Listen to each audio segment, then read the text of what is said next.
Hello and welcome to Single Payer Radio.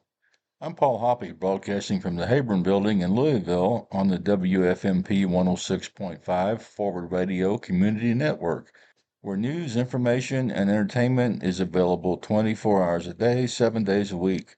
The views and opinions expressed on our show are those of the speakers and not the station. Single Payer Radio is produced by Kentuckians for Single Payer Healthcare in conjunction with Physicians for a National Health Program. We produce this program because we believe health care is a human right. We advocate for a national, not-for-profit, publicly funded, single-payer health care system, commonly known as Medicare for All. It would cover dental, vision, hearing, prescriptions, mental health, and long-term care, covering everyone, starting at birth. Catch our programs at 2 p.m. Monday, 7 a.m. Tuesday, and 11 a.m. on Wednesday. We also stream our show on SoundCloud, Apple Podcasts, and others so you can listen anytime. And remember, this is an all-volunteer radio station and relies on your ideas and donations to keep us on the air. Before today's show, I'd like to take a moment to remind you that on November 5th, we're going to have what may be the most consequential election in our lifetime. It could very well be that the survival of our democracy is at stake. So be prepared to vote and encourage others to do the same. Once again, Doctors Mike Flynn and Gene Shively join me as co-hosts with their special guest. Let's get started. Dr. Flynn? This is Michael Flynn, retired surgical oncologist from the surgery department at the University of Louisville. Let me begin with the usual disclaimer. Any comments I make represent my personal views and do not represent the views of the Department of Surgery or of the University of Louisville. Jane?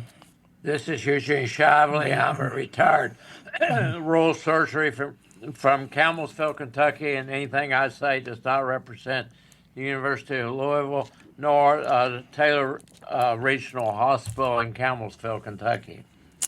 So our topic today is something that I had almost no knowledge about before this was this was scheduled, and I've been listening to a podcast or two so I could learn something about it, so we could have an intelligent conversation.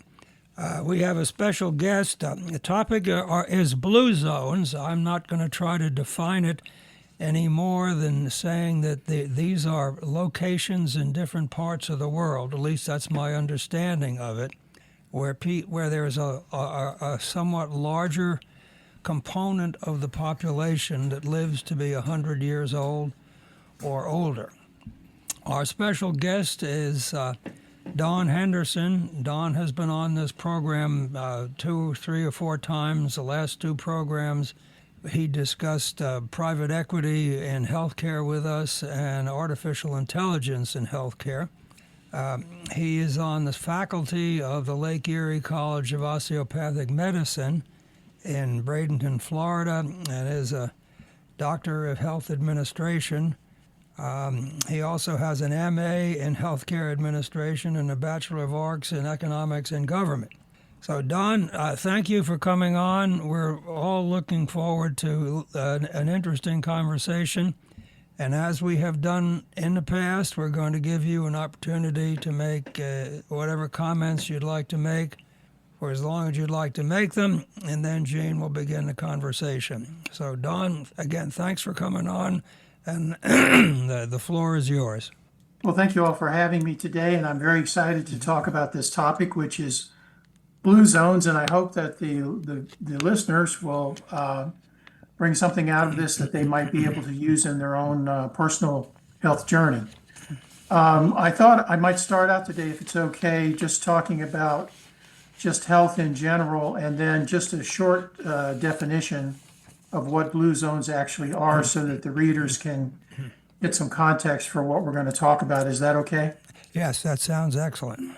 Okay, well, I wanted to start out today to talk about what is the definition of health. And, we teach healthcare administration here at the LECOM Medical University. And the World Health Organization defines health as a state of complete mental, physical, and social well-being, and not merely the absence of a disease or infirmity.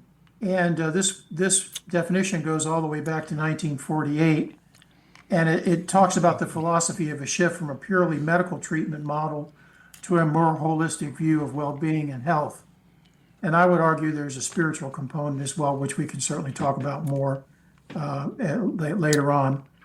The origins of Blue Health go back to the year 2000, 26 years ago, where there was a French professor of demographics, Dr. Michael Flynn, and he was studying demographics, and he noticed that an area of Sardinia, which is an island off the coast of Italy, had a very large number of people who lived to be over 100 years old with relatively good quality of life. Beginning in 2004, 4 years later, his work was adopted and expanded upon by a gentleman by the name of Dan Buettner, who was a fellow of the National Geographic Society. So the National Geographic Society sponsored him on a research project to go and study other areas of the world where this phenomenon is also occurring. So in addition to the island of Sardinia, Dan identified an additional 4 areas for which he coined the term blue zones. So may I go ahead and tell you a little bit about these other blue zones besides Sardinia? Yes. Yes, please. Okay, so Sardinia is a relatively small island that has a largely rural and agricultural population. One of the other areas that Dan Buettner identified was a part in the south of Japan known as Okinawa. And Okinawa is a series of 3 islands off the coast of the southern part of Japan. The average lifespan in Japan in the United States is 85 years, which is 8 years greater than the USA average lifespan of 78 years. So the 8 years difference is significant. In addition, another area was identified, which is called the Nicoya Peninsula, and I've actually been there. That's an area in western Costa Rica, largely surrounded by water and islands. There's also another island called the island of Icaria, Greece, which was named after the Greek legend of Icarus, who flew too close to the sun, if you remember that story. And that's an island, a relatively isolated island in Greece. And the final area was Loma Linda, California, which is a medium-sized city located in the mountains about 60 miles east of Los Angeles. So based on his study, beginning in 2008, going into 2010, he began to publish this. There have been several National Geographic Society television specials. So he has become known as the guru of the blue zones.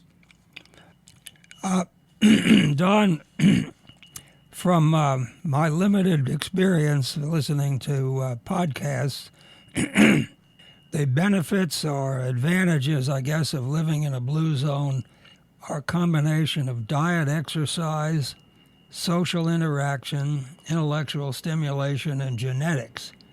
Can you kind of break these down for us and our listeners, or put them together in some sort of priority zone, or are they all equally important? I just never quite understood exactly how social interaction would be better or less important than diet. Yeah, well, first of all, I want to say that I am not a physician, so I don't really plan to speak about any kind of medical expertise, but I can quote studies that have been done.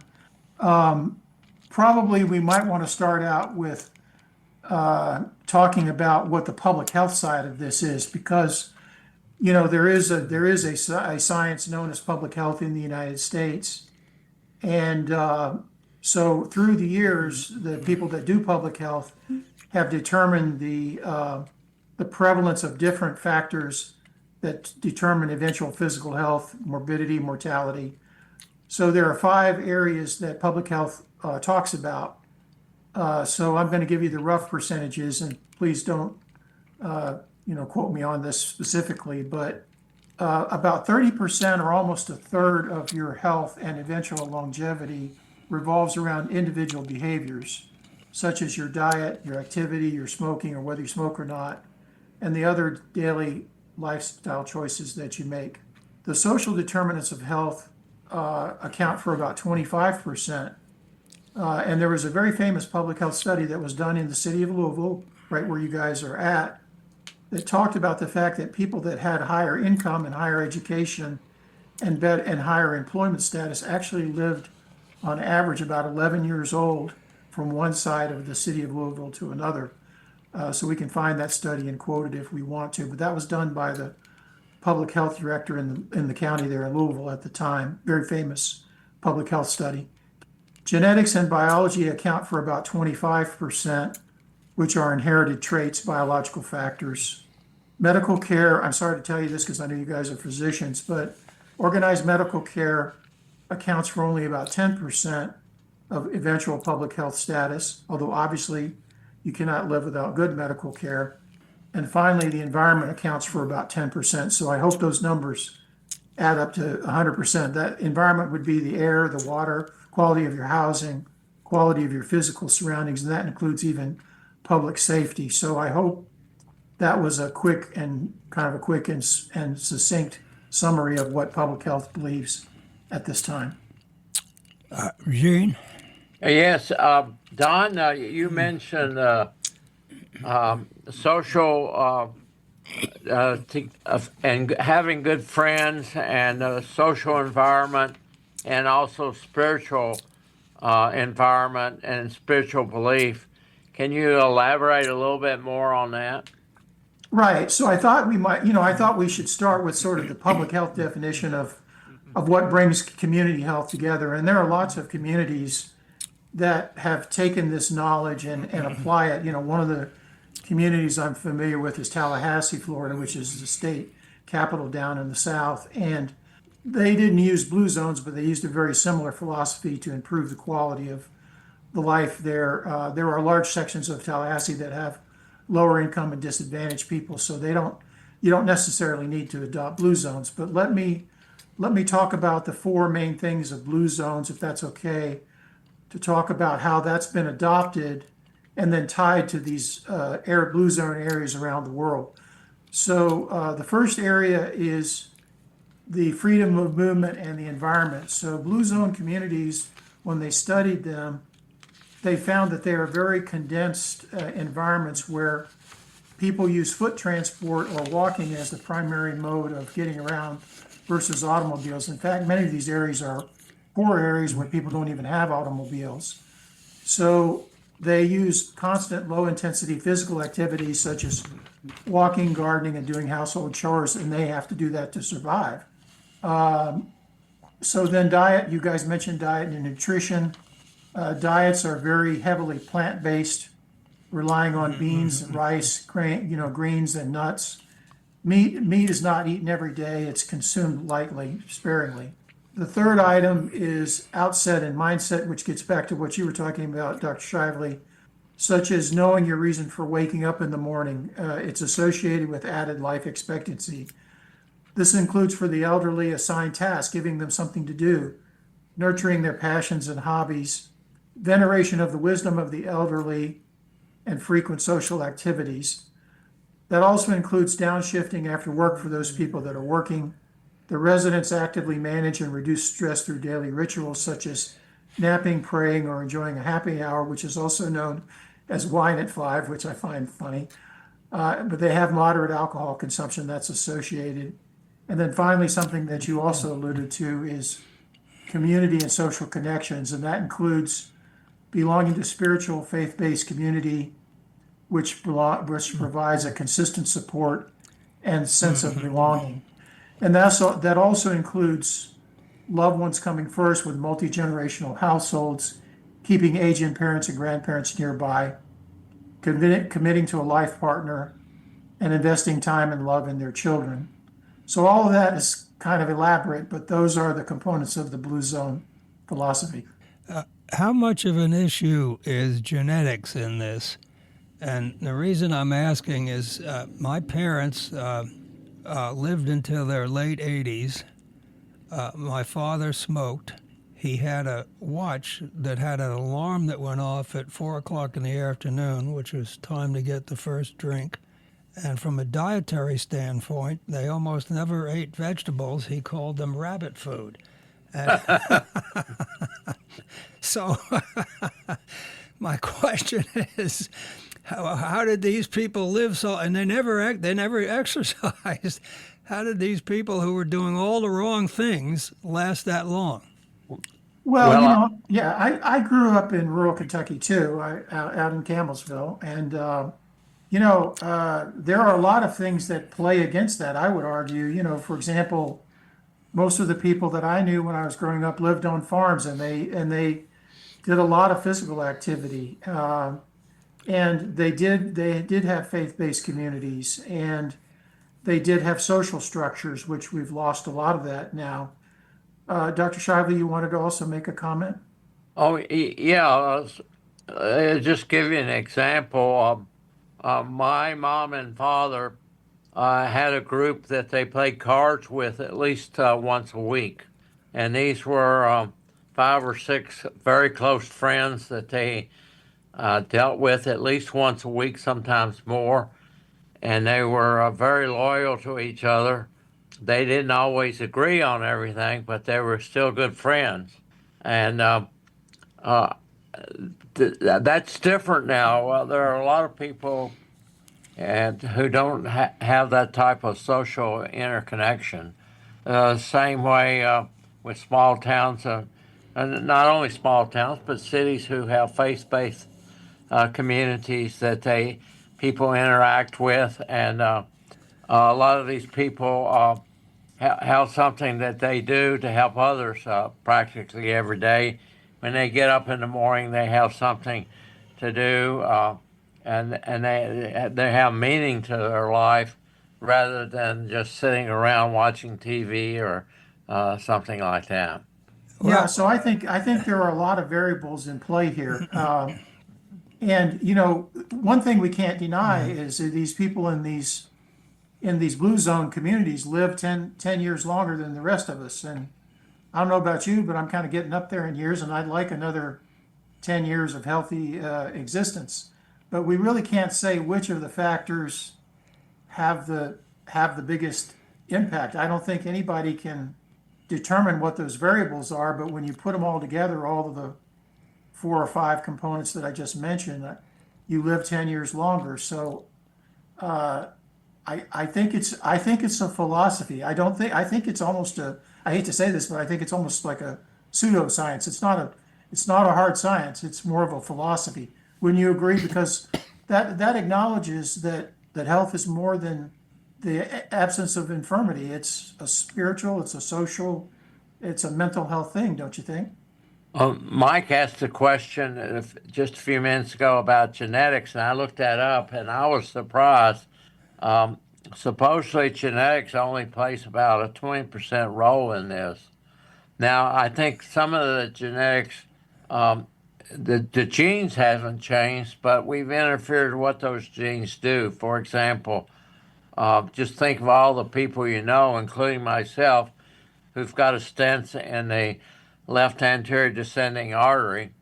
And 40 years ago, if somebody had a clot and a heart attack, they would be dead. Now I know multiple people. I know 2 people within the last month who've had an event with chest pain and had a stent placed in that artery, and they're now essentially back to normal and only overnight stay in a hospital. These type of things are certainly intervening with our health, what's happening to us health-wise, and also increasing our longevity. But the interesting thing is, even though America is spending over $5 trillion a year in health care, our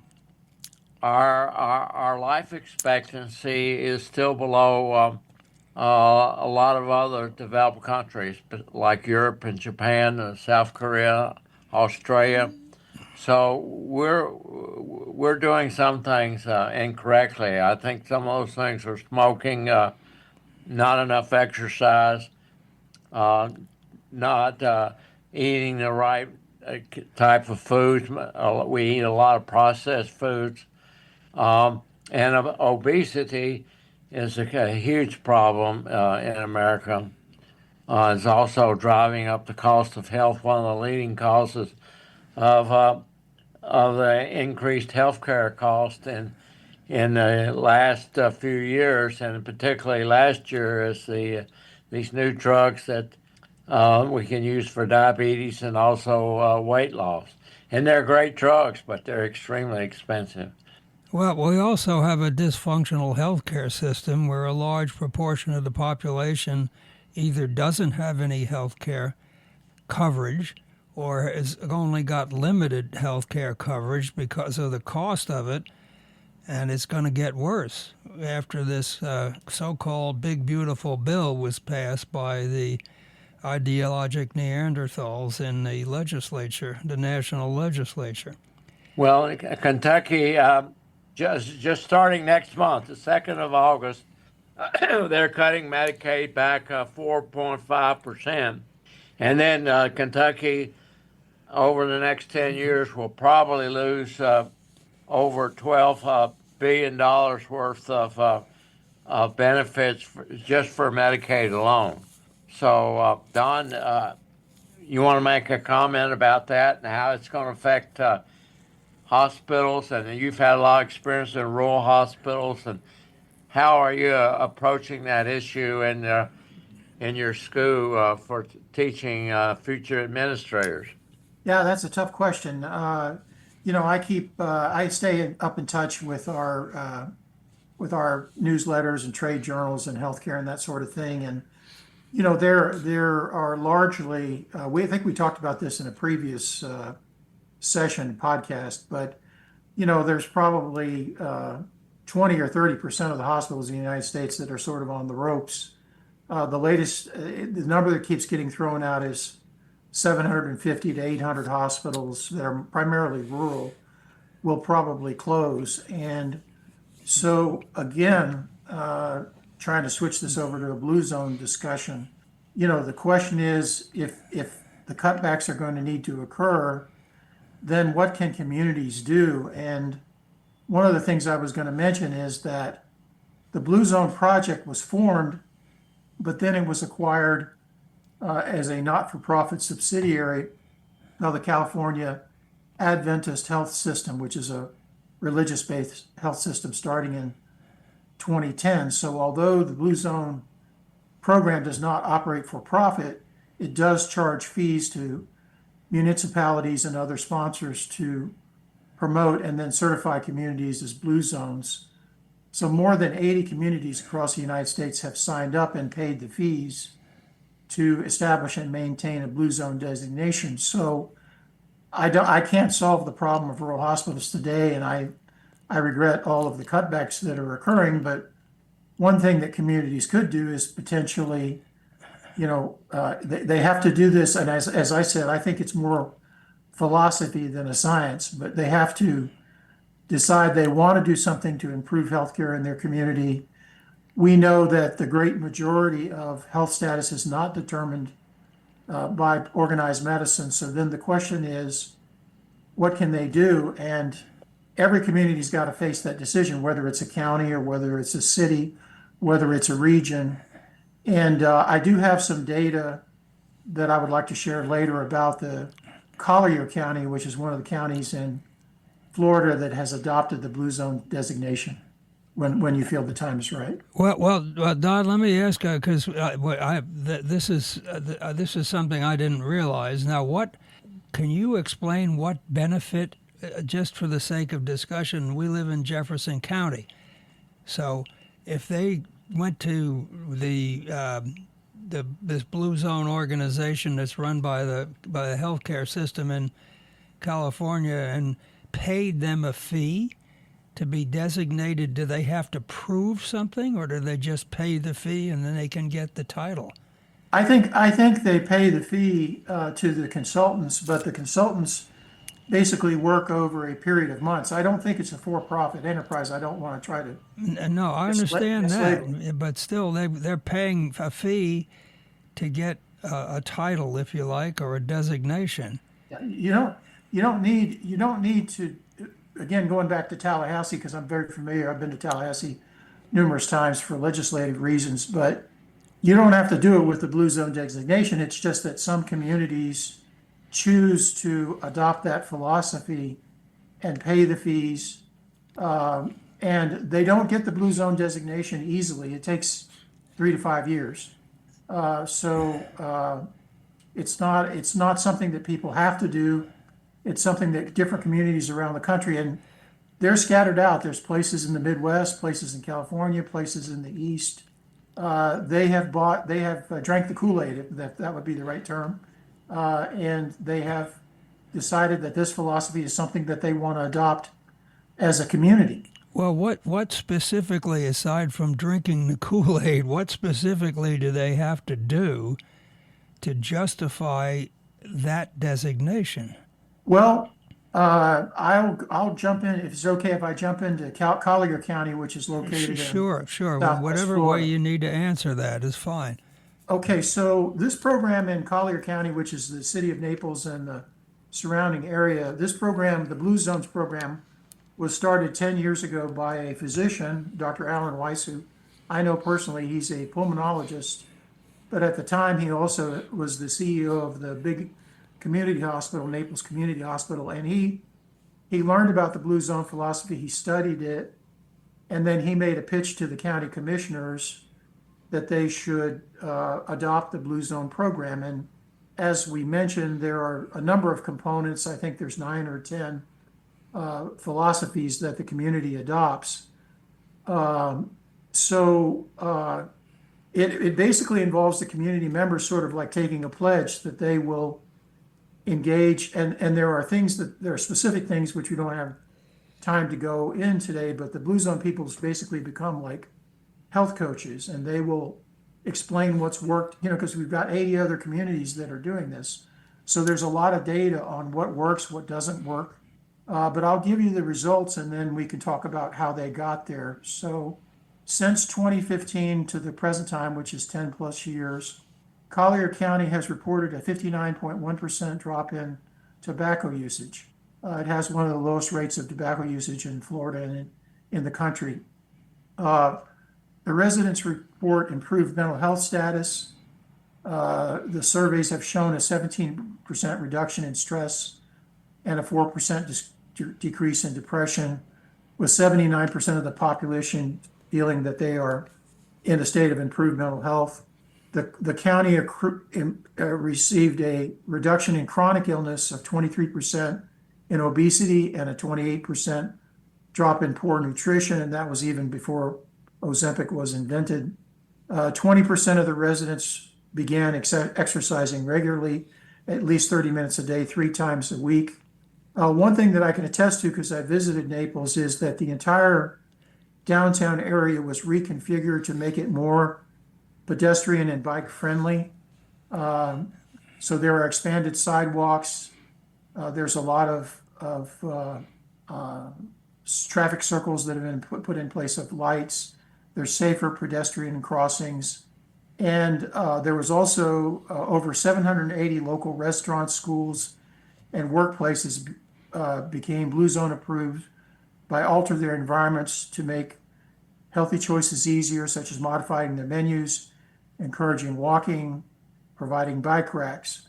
So some of that's fairly easy to quantify. Some may be a little bit harder. I will say one thing about Collier County: it's a very wealthy county with high-income people. Most people know that Naples is one of the richest retirement areas, but like most areas, they also have lower-income folks as well. But it was something the community and the county commissioners got behind and decided to do. I hope that's at least answered part of your questions.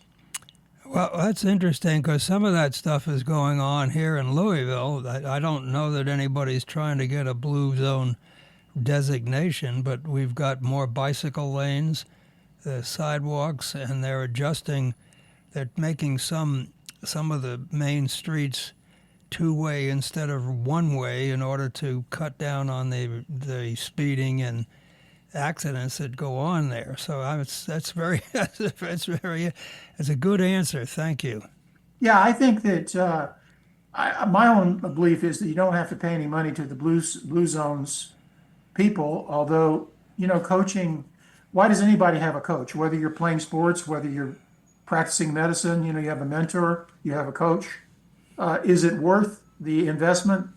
of hiring a full-time coach to coach you to improve your performance, only the community as a whole can answer that question. I don't think that Blue Zones is ripping people off. I think they're covering their costs because it is a not-for-profit health system that sponsors this, but they also certainly not free. So you have to make your own choice. Oh, one of the interesting things is that it's becoming more and more interesting is exercise.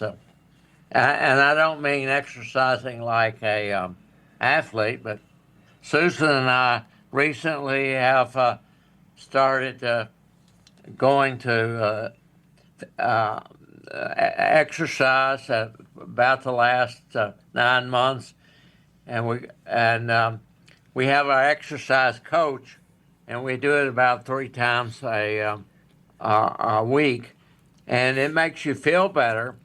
And the Europeans have done some really interesting studies with depression. They found that they had one group who took the ordinary medication for major depression, and then they had another group. They got them involved in an exercise program, and the long-term results were the same.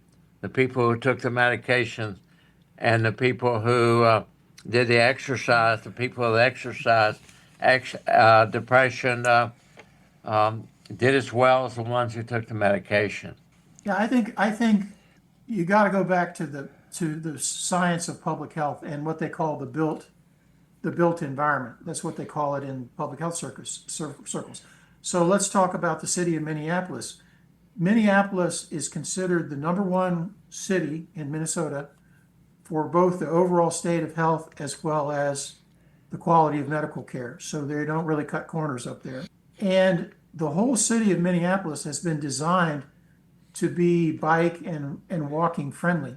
And the way they get around it snows a lot up there, but the way they get around it is they have a lot of tunnels. So all the buildings are connected with tunnels underground so that you don't need to use public transport. You can walk or you can bike.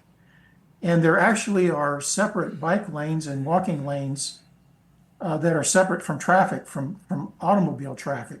So that's just part of the idea. But the whole idea is that cities and communities need to be redesigned so that people can live their life and go about the activities of daily living without having to get in a car. And then once you do that, then naturally over time, people will walk more and they will socialize more because they're not trapped in their home watching TV or being on the internet. So once again, I would not call this science, I would call it a philosophy. Well, Don, I don't know if you know the answer to this, but I want to ask the question anyway, is what kind of quality of life does an individual have who is 100 years old or older? I mean, it's not like they're going to be running marathons and things like that, or swim. Although, what's his name? Dick Van Dyke apparently swims in the pool every day. So, I mean, I guess I'm just kind of curious. Is there any, got any information about the quality of life of, people who are over 100 or 100 plus years old? Well, I think you have to go back to those rural communities such as Okinawa. I recently went to Japan to visit my daughter who lives there in a rural community outside of Tokyo. And you will see elderly people walking around. The communities are very compact. You can walk and get from point A to point B. You will see elderly people out walking. They seem to be enjoying themselves. I've been to the Nicoya Peninsula in western Costa Rica. Very few people can afford cars there. They're out walking, they're socializing. I've never been to Greece or Loma Linda, California, so I can't really say I've never been to Sardinia. But it's the built environment, it's the socialization, it's the spiritual side. And I would say that people living in those communities, yes, they do get out, they do walk. And I can't really argue, talk about their mental health or their quality of life, but it's not unusual to see people that look to be in their 90s out walking around in Japan. I just saw that a few months ago when I was there. Don, there are a lot of Adventist hospitals in Florida. What's been your impression of them, and Are they different than other hospitals? I think that they definitely incorporate the spiritual element into everything that they do. In fact, they had talked about, I had an Adventist hospital that was close to the hospital that I was running a few years ago, and they actually even talked at their hospital about the idea that if you use the Adventist hospital, you'll live to be 100, you know. So they were thinking about that even then. And many of the practices of the Adventist, Seventh-day Adventist religion are fitting right into this blue zone philosophy. For example, they don't eat meat. They believe very much in spiritual wellness. They believe in physical fitness. So I think this is a very good match for the Adventist health system, and the health system is closely tied to their medical mission. They are building retirement communities all over Florida, and they are really not only talking the talk but walking the walk about trying to make a significant improvement in the health status, not only for their parishioners but for the community as a whole. Let me just explain what some people may not know about Seventh-day Adventists. They're a Christian group. The only difference between them and most other Christian groups is that they celebrate the Sabbath on Saturday, the traditional Jewish Sabbath, and they worship on Saturday instead of the first day of the week on Sunday. And they do have some very strong ideas about not drinking and smoking, and they're a close group of people who socialize a lot together, and the ones I've known have been extremely very good Christians and good people to know. Mike, you remember the radiation therapist? I'm trying to think of his name. Who was at Louisville? Was one of the first radiation therapists. And he came to Campbellsville and did radiation therapy for a while before he moved back to California. Oh, yeah, I remember who it is. I can't remember his name. Yeah, Yeah. he was the Seventh-day Adventist. He provided great service for us for a long period of time and really played a big role in getting our rural cancer center in Campbellsville, which really changed cancer treatment for us because we essentially solved the disparity of care between rural and urban areas because we were able to provide most of the care for cancer patients locally, and we equalized cancer care, and we're still doing that and doing a great job. Don, one of the podcasts that I listened to, there had been a discussion about a concern that there were commercial interests getting involved in the blue zone issue and the designations, and this was not the Seventh-day Adventist not-for-profits, but this apparently were, again, I'm speaking out of ignorance as much as anything else. So my question to you is, are there issues going on with for-profit interests getting involved in the whole designation and the blue zone activities? Yeah, I have no knowledge of that. I mean, I know the Adventist health system. They're good people. They really truly believe that the work that they do improves the health of the community, and so I can't say anything negative. I would be very surprised. You know, the only way that could, if it's 100% owned by the health system in California, the only way that could occur is if some kind of a license was, some kind of a commercial arrangement. But I'm not aware of that, and I would be surprised if that was the case. You know, Loma Linda is their lead hospital and medical school, and they really do advanced medical care there. And they've been doing that for a long period of time. Loma Linda plays a significant role also in global health care. They have been involved in PACS, a group of of hospitals and physicians in Africa, which have trained of Africans to practice in Africa. In the last 20 years, they've trained over 100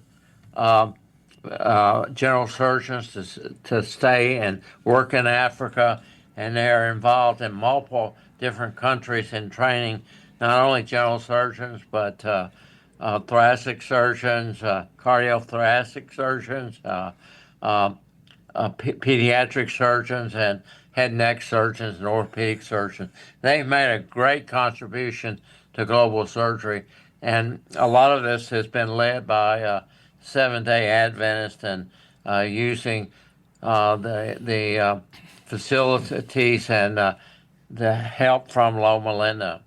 Well, we talked about this at our last program on mission trips to third world countries. A lot of religious organizations have established working areas in different countries and third world countries, and as it was pointed out, one of the main benefits of doing this is training the local physicians and having them stay in their country to practice medicine or surgery or whatever the specialty that they were involved in. Don, one of the things that's about the blue zones that I read about that they emphasized was close friendships. So a lot of the people who are they recognized, and the people who lived in these original 5 blue zone areas had close friendship with people that they talked to every day and that they had a close relationship with. I think this, for some extent, we've lost a lot of this in America, particularly among men. There's a problem with men socializing and having close friends, and it's led to some isolation and loneliness and also mental illness. Do you want to comment a little bit about that? Well, not from the clinical side, but certainly I would agree with the comment about that the social component is very important.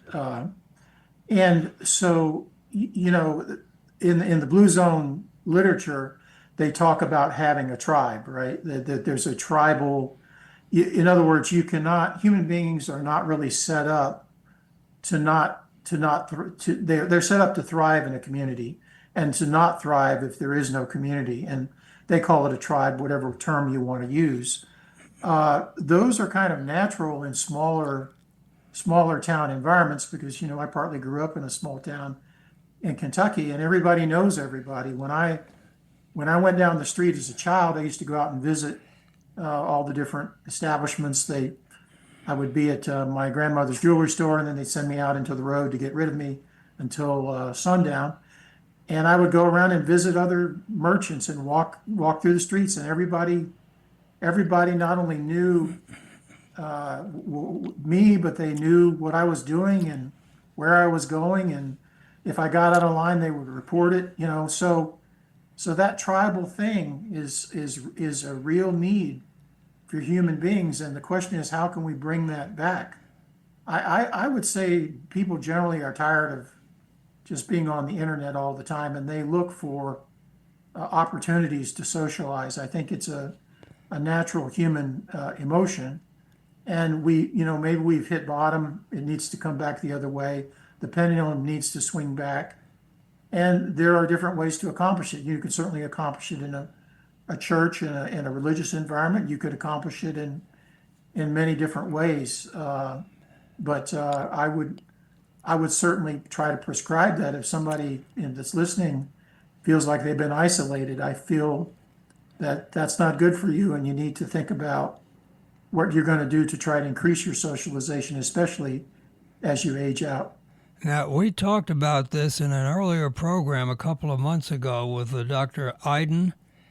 And the topic of the program was screen addiction, and it dealt with just those things you're talking about, Don, the addictions to the screen of your computer, your cell phone, and how this is an issue that it has a developmental impact on the brain, especially of children and adolescents. And the one of the sort of outcomes of the discussion was that there needs to be a limitation to the screen access to older children, well, all children and adolescents until they get to be into their late teens and early 20s, when the brain, where the impact or the effect of all of these, the screen addiction and the isolation, does affect the brain and the ability to socialize. Yeah, and I think it gets back, obviously there's a lot of water that's under the bridge that we can't go back and retrieve, because this has all occurred in the last 20 years, all of the screen addiction and stuff. But now the question is, what do we do going forward?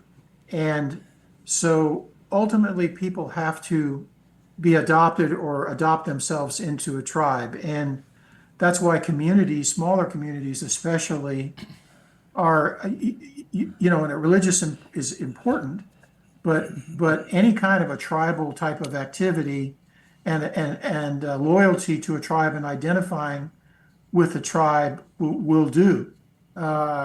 Maybe not as well as being part of a church. So I just think that that the long-term people that want to promote the entire concept of holistic health have to, work in their environment, work in their communities.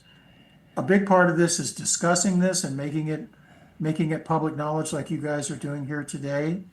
Letting people know that the solution is not necessarily organized medicine. The solution is a whole societal review that's going to happen, and communities like Naples and like Loma Linda, they've got to start thinking about what the pathway forward is going to be, because we can't just keep treating the medical outcomes. We've got to do some preventative work. So this is part of the preventative opportunities that we have. Well, that's exactly what the screen addiction program, what he was recommending. I've got two grandsons that are 9 and 5, and I've talked to my daughter about this, and they restrict their activities in front of televisions and cell phones, and I think some of the issues that are going on in the Jefferson County school system, where I'm not exactly sure where they are with this, but there's some discussion about limiting access of children in schools, middle school, primary school, middle school, and high school while they're in school. And one of the other recommendations was this that Dr. Iden had, was that until they're in their late teens and early 20s, they should have a phone, but a phone that allows you to communicate with your friends or your parents, but doesn't allow you to get on the internet or get onto TikTok or some of these other things that are actually designed to increase the risk of screen addiction. Well, that would be a good first step. I've been thinking about my own self during this discussion, and I consider in my retirement, I'm an older person, and I consider myself a social activist. And consequently, I'm involved in a lot of different activities. And what I find is that these social activist groups that I belong to, of course, single-payer healthcare is one of them, doing this volunteer radio station is another, but I'm often placed in people in my age group. Those are the people who inhabit these organizations, and they tend to be older, but they're very engaged in social activity. And I think in a way I consider the people who do this, at least that I know, to be sort of tribal. This is our tribe, and not only do we function, but we flourish in it. I know lots of older people that they interact with that are very engaged. They're very alert. They're on the go all the time. So I think there's something to that tribalism that helps out in this. Well, I wonder if you're still going to be around here when you're 100 years old. Well, I told you before. Well, I don't want to be. No, I'll try to hang around that long to see if you're going to make it. But Well, isn't it true though? We all know it's people out out in our lives that are like that. We know the 90-year-olds that are still driving a car. They're still very active. Some of them still even play golf. it's very interesting that when we got to Dollywood yesterday afternoon about 5 o'clock, almost all the bellmen are senior citizens, and they enjoy what they're doing. I talked to one guy who registering our car, and he was a retired railroad man, and he said he retired for about 2 months, and he was just driving him nuts. So he got this job at Dollywood, and he's very very happy, and he meets a lot of people, and he finds fulfillment in his job, and I think that's really important for people who are retired to get involved in some type of activity. They have to be careful. I have a habit of getting involved in too much, but if you wake up in the morning, you got something to do. I seem to be happier, and I seem to be able to get things done better than if I was just sitting around doing nothing. Yeah, this is a really good conversation, and I hope our listeners are enjoying this and appreciating what we're saying. There's another thing I just read in a recent study about people who live in the blue zones. This one specifically done in Sardinia, but they take pleasure in doing what they're still able to do, and they're not that concerned about the thing they can no longer do. So that makes them feel better. But in our culture, if you think about it, we're always driven to do things that are beyond our current age group. You even see the TV ads of the older people zip lining and climbing mountains. The fact is, we're not able physically to do those things anymore, but we continue or led to believe that we can, and we try, and inadequate or not successful. I know older people that I hear it all the time. All they talk about is what they used to be able to, but they don't focus on what they can do and try to get their enjoyment and fulfillment out of those things. Well, Don, one more question about blue zones that I'd learned listening to one of these podcasts, and there seemed to be, at least in some areas, some concerns about the accuracy of identifying a blue zone with different records of life records and family records and things like that. Is that much of an issue? Again, it was as I said, I listened to a number of these podcasts so that we could have some intelligent conversation, and this was one of the things that came up that I thought was an interesting observation. I think, again, trying to look at the scientific side of this, I think that blue zones can be transitory, right? Because everything is in a state of constant motion. You've got a dynamic system there that all of these variables are playing into whether your community could, if you paid the money, be designated as a blue zone or not. Now, I'll tell you, I spent a week and a half in Japan, and I'm concerned because you can see that obesity is going up in Japan. You can see that they're eating a lot of bad food. Unfortunately, the American corporations have got them hooked on fried chicken. They're eating fried chicken all the time, at least once or twice a week there. Most Japanese people eat something called kage, which is fried chicken, and it's become part of the staple diet. So this is the thing. Even in these communities that are the blue zones, whether you pay to get the blue zone designation or not, you can lose many of the factors that are associated with better health. And so I don't know if I'm really answering your question or not, but this is something that needs a constant state of maintenance and a concerted effort by the whole community to try to improve over time. You can backslide, you can go the wrong way. And as I said, I'm concerned about Japan and some of these other areas as they become more developed, more tourists move in, more American lifestyles come in. We could wind up, maybe making the health situation worse. What do you think?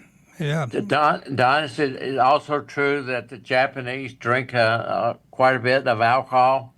I didn't see that. I didn't see that, but Okay, I have no idea. I'm only a okay. tourist, so I don't, I think, but it's, alcohol consumption's obviously a factor in negative health. So excessive consumption. So whatever community you're in, you got to watch that. And I lived near the Villages, which is a very infamous or famous community that's in Central Florida. And when I used to go out, and I was working in a hospital at the time, people would start drinking at 11 o'clock in the morning, and they would be out socializing and drinking. The socialization part was good, but the drinking was bad, right? So every community has got to watch this and put as many of these factors in place as possible if they can. Okay, Well, guys, it's one more thing quickly. We're at the okay, we're at the 4 minute level. So Gene, okay. maybe one more question, and then Don, we're going to give you an opportunity to make whatever final comments you'd like, and then Paul's going to take us out. Let me make just one comment. It's very interesting that consumption of alcohol in America has gone way down. I know I have a friend who owns a vineyard in Northern California, and he can't even sell his grapes now. And there's been several distilleries in Kentucky that have gone bankrupt. So that's very interesting. Uh, Don, you want to make a final comment? Yeah, I think we just want to recap what the Blue Zone philosophy is. Again, I'm not going to try to call it a science, but let's talk about the philosophy. If you believe in the blue zones, you've got to improve your physical activities and put away the automobiles and use walking and low intensity physical activity on a routine basis. Uh, you've got to change your diet and nutrition to be more plant-based with whole grains, greens, and vegetables, nuts, and cut down on your meat consumption. You have to have a purpose in life. You have to know your reason for waking up, and that's associated with added life expectancies. You've got to de-stress and downshift if you're working to manage stress and reduce stress through daily rituals. And you've got to have a tribe. You've got to belong, put your loved one first, and maybe even consider joining a faith-based community. So just wanted to wind up with that. And as much of that you can incorporate into your life, I think it's associated with certainly a happier life, better health status. And who knows, you may live to be 100. Well, Don, I want to thank you again for coming on, and this is really an excellent program, and I hope our listeners enjoy it as much as I have. That's all for today. Thanks for tuning in and join us next time for Single Pair Radio.